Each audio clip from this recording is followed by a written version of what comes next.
Hi, the topic for today's video is scatterplot. Before starting the video, please subscribe to our channel and press the bell notification icon to never miss out on our videos.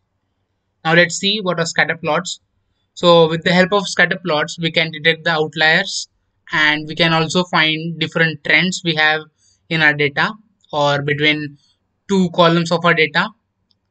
Let's see how we can do that with our data frame. First of all, let's import pandas and matplotlib libraries. Then we have data frame which uh, which is placement data full class.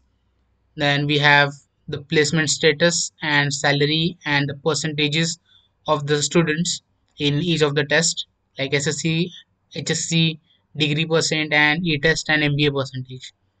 Now let's work with HSCP and then salary. Let's do this.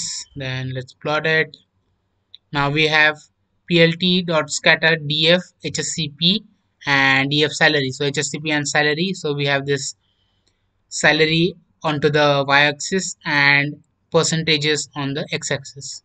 So you can see the minimum percentage 50% and the maximum is 100. So we have values only from 50 to 100. So we have this. So salary has some NA values into it. As you can see, there are NN values. And if you want to fill in those values with the mean, then we can use this function called as dot fill NA with mean of the column. Then we have df salary column change to its filled NA values with its mean. Now let's plot the same plot. Now we have a different plot. As you can see here, HSC percentage and salary has this kind of plot, and now here we have the different kind of plot, and over here you can see there is one outlier over here. So we can delete this or we can just ignore that outlier according to our needs. Then let's see over here, s is equal to size of dots. So here s is equal to 50 means the size of this dots over here. Now let's run this, and C is equal to color. So color is green. Marker is equal to X. So we have X markers with green color over here.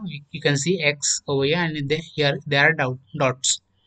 Now let's pass in some functions which Matplotlib offers. Like S is equal to 50 and color is green. Edge color black. So this edge color is the border to dots. This gives the border to our dots. Then the line width is the width of that border. Then alpha value suggests that it applies the color or it softens the color. If we pass 0.75, it softens. Now let's see we have the color little bit softened. Here it is 1.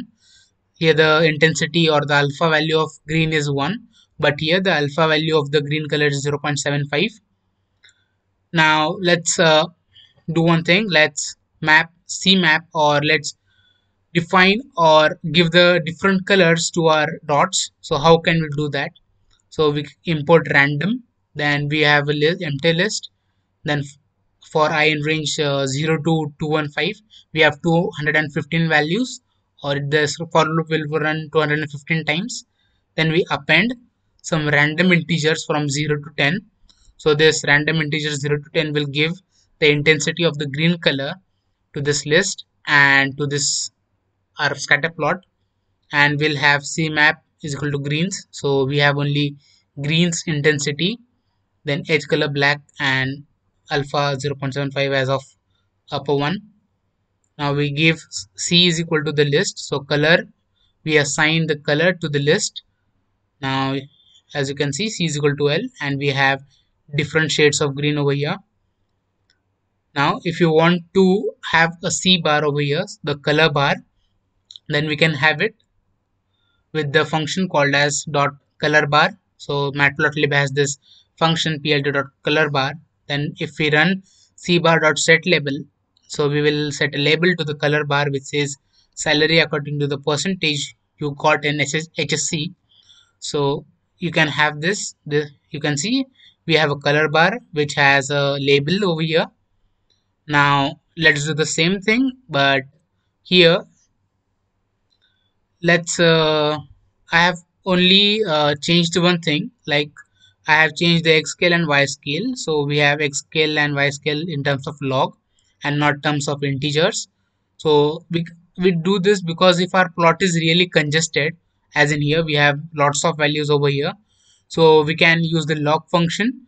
Then we can use this function to free up our plot a little bit, so we can see a little bit clear than earlier. Let's, yeah, so you can see we have this, and also this import random and L1 function or the L1 list will have the different sizes. So you can see random.randint from 20 to 100. So we have size from 20 to 100 and randomly pointed out or listed in the list, and we have given the L1 to the size.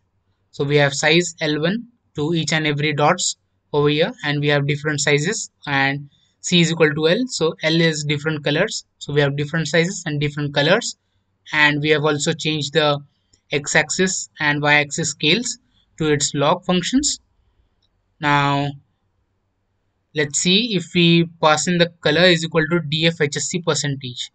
Now when we pass in the color as df as one columns entries, like here we have hsc percentage, and this essence hsc percentage will imply that the if if if a student has, suppose he has 50 percentage, then the color will be according to it, and if he has 100%, then the color will be dark, or if he has 50%, then the color will be as according to its percentage. Now let's see, the lesser the percentage, the less is the color, the higher the percentage, the higher is the color intensity of the color, as you can say. Now if we plot c bar color bar to this above above scatter plot, then we can do that. Then we can also have title to our scatter plot, then x label to our scatter plot, y label.